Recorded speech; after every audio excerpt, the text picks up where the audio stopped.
So people have been asking, Eric, what's next? Well, I thought with the holidays coming up, we might want to do a shorter term project, something you can make for yourself or give away as a gift.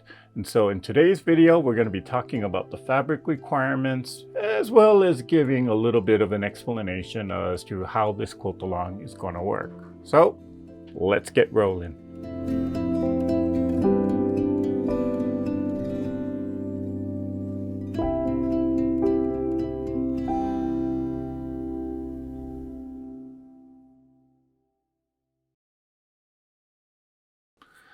This quilt-along will be a bit different.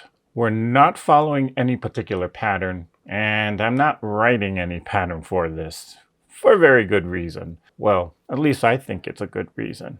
What is the reason? To give everyone the freedom to create the look and design of the quilt as to how you want it. Everything from the fabrics you choose to the layout you create.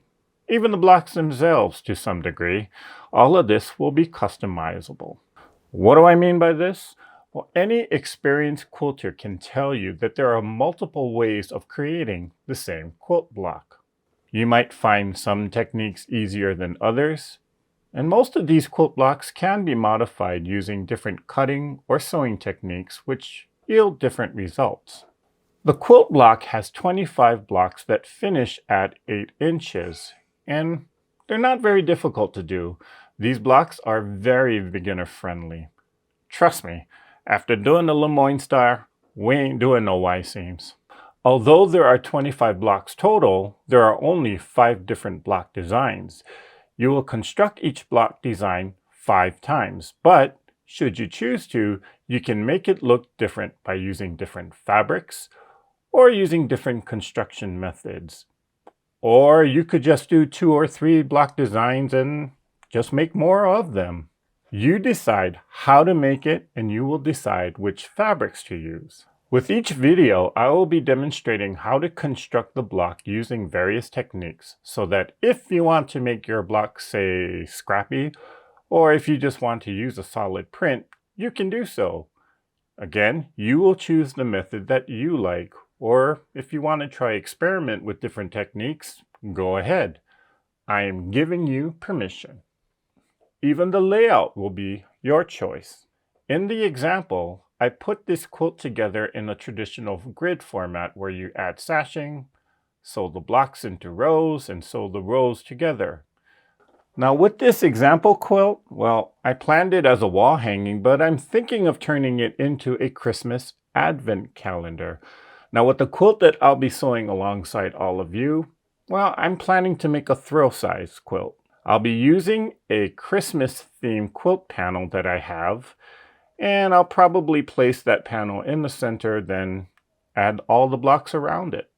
So the point is, you'll have lots of options, so be creative with it. Again, the blocks are very beginner friendly and not too difficult to do. Although there are 25 blocks total, you literally could put together the entire quilt top in one weekend. Now I put most of this together in one weekend, but it actually took me a little longer because I couldn't make up my mind on certain decisions. So now you have an understanding of how this quilt-along is going to work. Let's talk fabric requirements.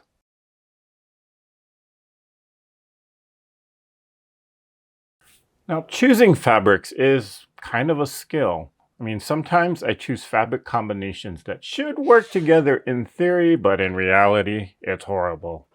Now, the easiest way to select fabrics is actually just choosing fabrics from the same fabric line. But there is a different technique that I can show to you. So a lot of times when I'm creating a project, I will find a print fabric like this. And if it's a holiday theme, I'll try and find a print that matches that holiday. Well, in this case, it's Christmas. So I saw that I had this fabric for quite some time, and it's these stockings.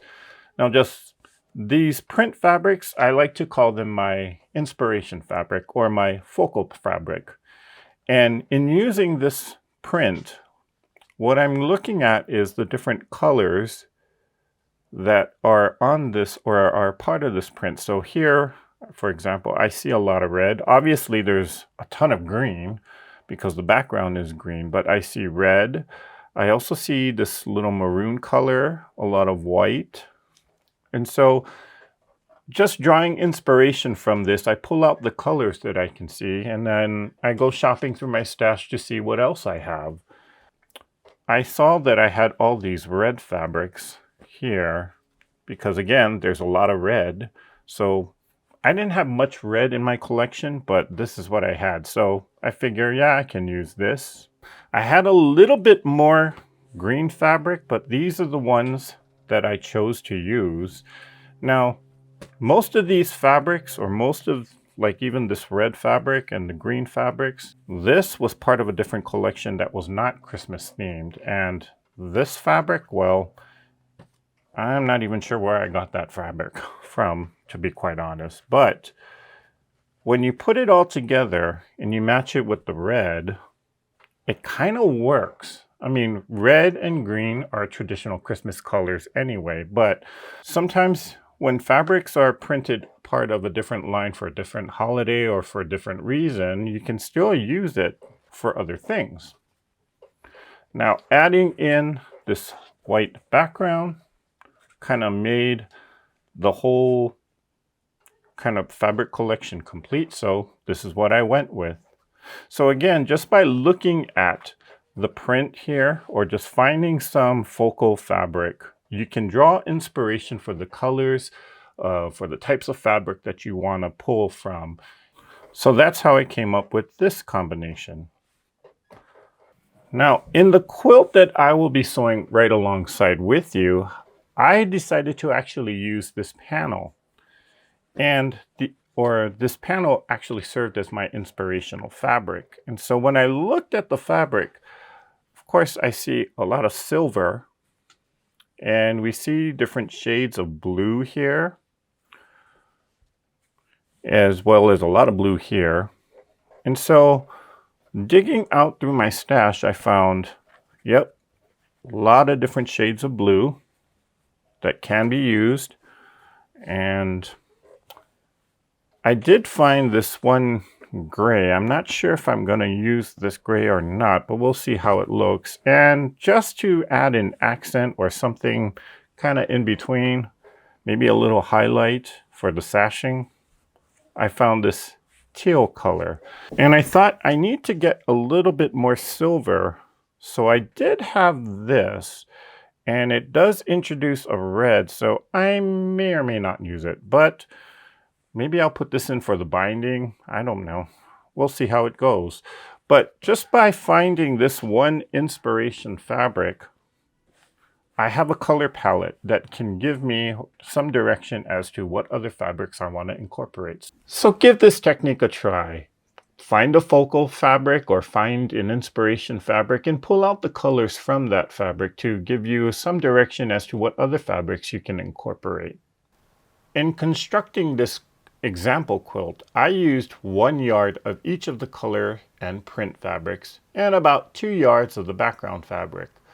This was actually more than enough to construct all 25 blocks, as well as some blocks that didn't quite make the cut. I only used a few different fabrics of each color, but feel free to use more or less if you have them. The more fabrics you incorporate, the scrappier the quilt will look and the less yardage you will need of each fabric. Well, what about pre-cuts? Can I use a pre-cut? Now, I know somebody's going to ask that question, and the answer is absolutely. But pre-cuts can actually limit your construction methods, so keep that in mind. And, well, you still want to get a few yards of a background fabric to use with the pre-cut. In addition to the Christmas quilt panel version, I'm actually going to be constructing a third version in which I will be using charm squares. Well, that quilt, well, I'm going to give that one away because a friend saw this one and she said, well, make me a quilt too. And she actually gave me the charm squares, so now I gotta make it. In terms of the borders and sashing, well, that is if you are planning to make the grid style.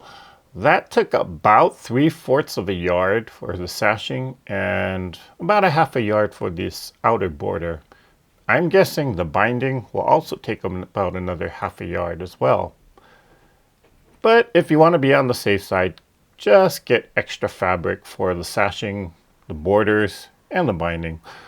And remember, whatever you don't use, hey, use it on the back of the quilt. Now, if you're interested in making the Christmas Advent Calendar version, well, I'll be making ornaments to go along with the quilt.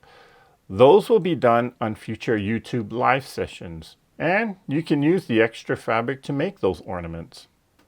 Well, that's all the information I have for you now.